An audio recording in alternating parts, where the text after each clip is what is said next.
So therefore, if you understand perfectly clearly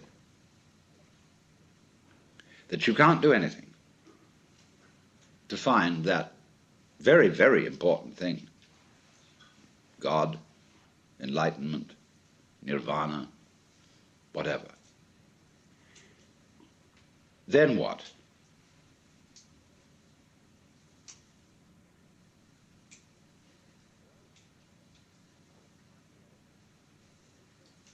Well, I find, it's so stupid, because even if I tell myself, well, there's nothing I can do about it, why did I say that?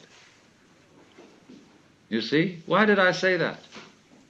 Why did I go out of my way to tell myself there's nothing I can do about it? Because in the back of my mind there was a funny little feeling that if I did tell myself that, something different would happen. See? All right. So even that doesn't work. Nothing works. Now, when absolutely nothing works, where are you? Well, here we are. I mean, there's this feeling of something going on. Now, the world doesn't stop dead when there's nothing you can do. There's something happening. Now, just there, that's what I'm talking about. There's the happening. When you are not doing anything about it, you're not doing anything about it, you just can't help it. It goes on despite anything you think or worry about or whatever. Now, there is the point. Right there. And remember, although you will think at first that this is a kind of determinism, there are two reasons why it isn't. One, there is nobody being determined. Now, other people think of determinism as the direction of what happens by the past, the causation of what happens by the past. Now, if you will use your senses, you will see that that is a hallucination. The present does not come from the past. If you listen, and only listen, close your eyes, where do the sounds come from according to your ears?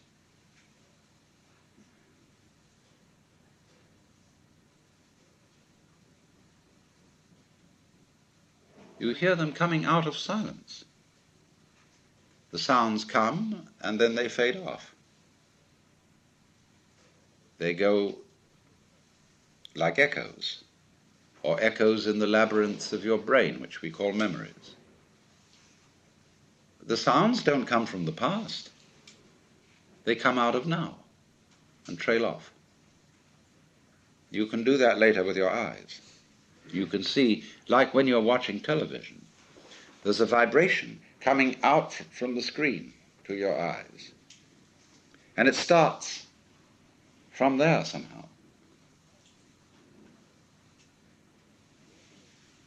Because we see the hands and then they move, we think that the movement is caused by the hands, and that the hands were there before and so can move later.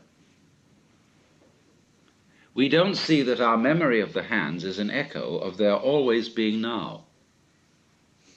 They never were, they never will be, they're always now. So is the motion.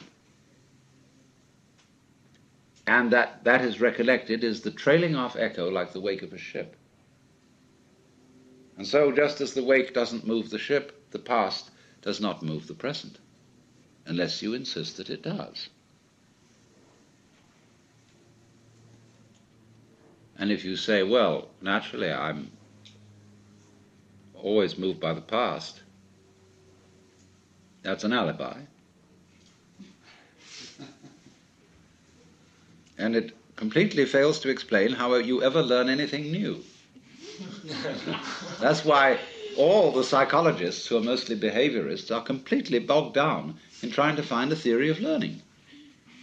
Because according to the theory of learning that we have, everything new that you assimilate is really only learned when translated into terms of what you already know. So in that sense, learning becomes like a library which increases only by the addition of books about books already in it. A lot of libraries are indeed like that.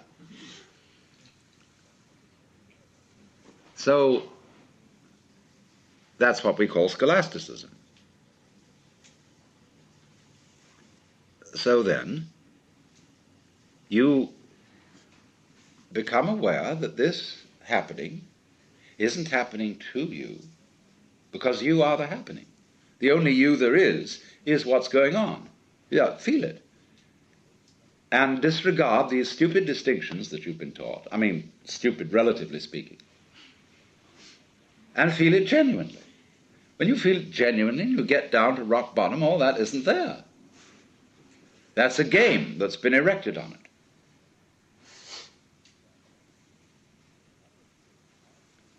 And it isn't determined.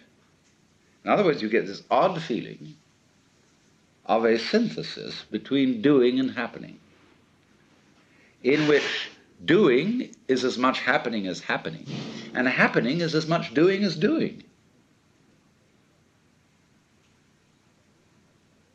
And if you're not very careful at that point, you'll proclaim yourself God Almighty in the Hebrew Christian sense.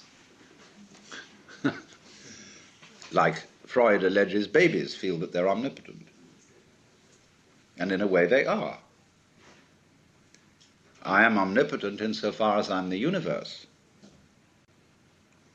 But I'm not omnipotent in the role of Alan Watts. Only cunning.